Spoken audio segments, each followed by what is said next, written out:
Hello and welcome back to Primity, where we find simple techniques to help address modern problems for our primitive bodies. My name is Andrew Pafford, and I'm a health and wellness professional with over a decade of experience helping Olympic-level athletes, desk jockeys, and seniors achieving their goals and improving their quality of life. In today's episode, we'll be touching base on plantar fasciitis. We'll go over 3 points. What is plantar fasciitis? Mechanisms of injury, or how one develops plantar fasciitis, and what are some simple at-home approaches to dealing with plantar fasciitis. As a reminder, our purpose with Primity is to distill results of scientific findings and to easily approach strategies and techniques to help improve our health and wellness. So to start today off, plantar fasciitis is not an uncommon condition that can affect young and old, men and women, athletic and sedentary populations. Let's begin by breaking down what the name means, as that can shed some light about what's going on. So the plantar surface, spelled P-L-A-N-T-A-R, plantar, refers to the underside of your foot, or the plantar surface.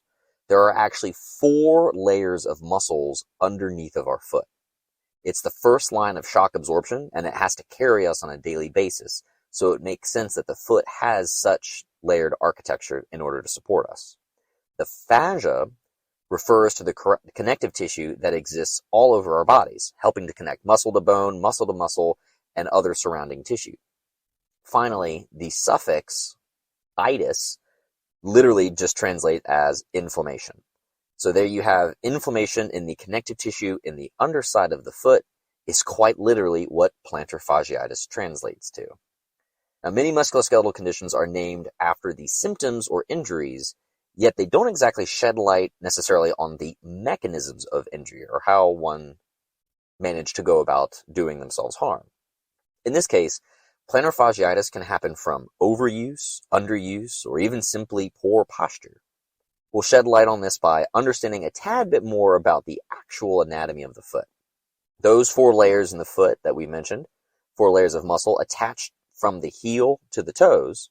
However, they're also connected to the calf through that fascial layer that surrounds the plantar surface. For a better visual, think of the fascia as almost like saran wrap, but tougher and more meshy or spiderwebby in look. This fascia also links the calf muscles and Achilles tendon to the plantar surface, and that's important to remember, and we'll address it in just a moment. So the muscles in our foot run from our toes to our heel, and even from our heel to our calf via the Achilles tendon. And all of that is connected by the fascia. So when you step, all of the structures work in concert to help support each other, absorb shock, and generate power. With this, let's begin to dissect now all the fun various ways that system can fall apart. First up is posture. While not quite as deft as our hands, our feet are actually quite flexible and versatile and can move in quite a number of ways that we don't always appreciate. Much like we can get back pain or wrist pain from poor posture to desk or lifestyle choices, our feet can suffer from poor posture as well. One way is to keep the foot in a plantar flexed position for an extended period of time. Now that's fancy physio talk for toes pointed, or stepping on the gas pedal, if you will, is the plantar flexed position. In this position, the muscles of the calf and plantar surface are contracted and shortened.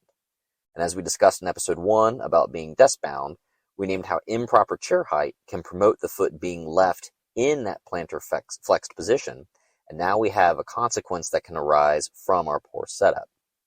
Further, shoes with lifts leave the foot in a plantar flexed position.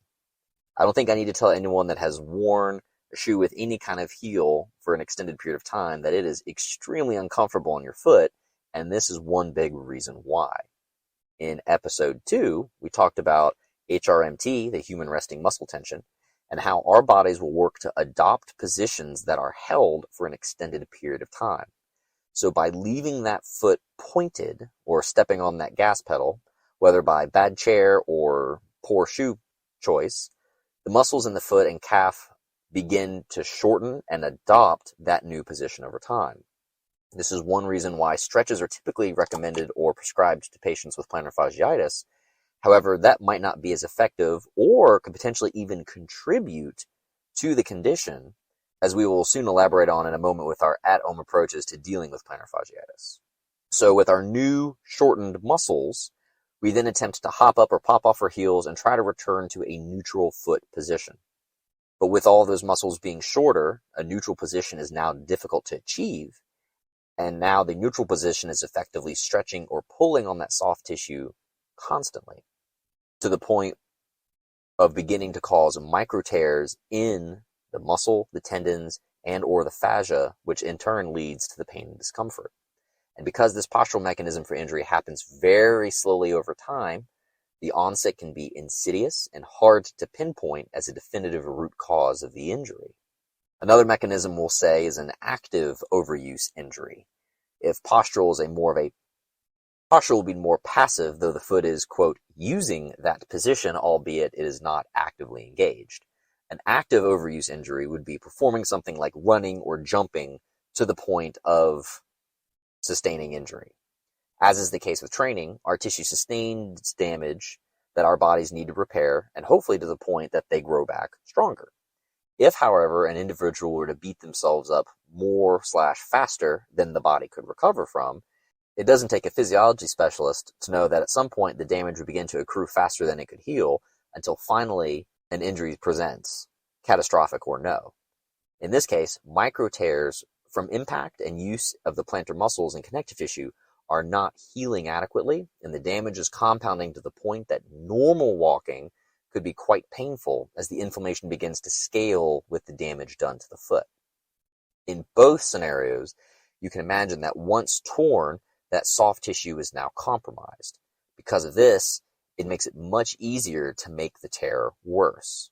This is why plantar fasciitis becomes such a nagging condition, because once it's torn, it's hard to stop the tearing from happening. So what are some science-based tools that we can use to help us take a step in the right direction? Pun intended. For starters, posture fixes. If your chair currently is not letting your feet plant flat on the floor, adjust your chair.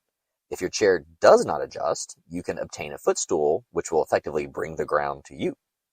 For heel wearers, it may not be that simple. Swearing off heels immediately is almost akin to going cold turkey on smoking or boozing. You might be in for some nasty withdrawal symptoms. Remember how we discussed that the foot is adopting a shortened position, so returning to neutral is what is uncomfortable / could be causing more damage? For those with plantar fasciitis, wearing a heel can actually bring relief because it's preventing the stretch on the tissues, albeit helping to further their condition by keeping them in that shortened position. In this case, a quote-unquote step down, no pun intended that time, program might be needed to wean yourself off of an elevated heel. So taking stock of your shoes by heel height and gradually working your way down, say from a 2.5 inch to a 2 inch, and so on and so forth, so as to give the muscles time to stretch out ever so gently over time without overstretching them and causing tissue damage. Now, for my athletes who don't know when to say no, you likely need a little versatility in your program. Plantar fasciitis is typically an overuse injury when presenting in athletes, but could be compounded with postural faux pas with the aforementioned lifestyle factors. The biggest culprit, however, that I've seen from my clients is lack of training diversity. I get it. You have a 5K or a marathon coming up, and the best way to train running is to run. However, being a one-trick pony means opening yourself up to issues such as plantar fasciitis, and the body was meant to do so much more than to only run. So you should be doing more things than just running when training for a specific goal. Is your cardio not up to snuff and that's what's holding you back in your running performance? Rowing and biking are just as effective at challenging your cardio, but involve zero impact and stress on the foot because your feet are fixed. Are you a beginning runner, but your feet are deconditioned and are not tolerating the impact well? Weightlifting is a great non-impact way of strengthening the muscles in the foot. Using deadlifts, squatting, and kettlebell work while barefoot are fantastic ways to add intensity to the intrinsic muscles and provide gradual progression, which can lead to stronger feet. Now, this last bit applies to both parties, as it can help not only stymie the mechanism of injury, but also aid in the healing process, and that is soft tissue work. Whether it's myofascial release, trigger point, whatever you want to call it, self-massage is a fantastic way to get the ball rolling, so to speak, on your recovery. I'm a personal fan of a lacrosse ball, as it's extremely versatile for self-massage on many points of the body. They're very durable and last forever, and they're extremely cheap and easy to acquire. In this case, you can gently step on a ball and apply pressure as needed to help massage that plantar surface of the foot. Additionally, calves are often an overlooked area that can strongly contribute to plantar fasciitis as well. Using a foam roller, dumbbell handle, kettlebell handle, barbell, rolling pin from the kitchen, all of these tools can be used to provide self-massage to the calf. Additionally, all this can be done prior to exercise to ensure that the tissues are not stiff and therefore less likely to tear prior to exercise. And done after exercise, they can help keep the muscles from stiffening up after all the stress. These can also be done seated while at work to try to combat the HRMT. So the time originally spent getting yourself into this pickle is now spent actively getting you out. It's not hard to sit at your desk and have a ball at your feet that you can roll around on, helping to massage your muscles while you're doing work. We will work to update the show notes with links to videos on the specifics of how to do these soft tissue techniques as well. We discussed previously why stretching without doing soft tissue work prior can make bad situations worse. If the soft tissue is tearing, tugging on a torn tissue might not make it better. As we discussed, how stretching is only effective when the muscle isn't contracting and fighting the stretch. So if HRMT is still a roadblock, those calf stretches might not do much to improve your situation, and they could help exacerbate it in the process. We've covered these points in episode 2 about how soft tissue can undo the HRMT and the mechanisms with which it does that. But we've not yet discussed soft tissue's role in tissue healing specifically. By using compression, one is able to mechanically push fluid from inflamed tissues. And once that fluid is pushed out, it actually creates negative pressure, which then helps draw blood from the surrounding area into those tissues. So with frequent self-massage, one can not only reduce the severity of inflammation, but even speed up the time it takes tissues to heal.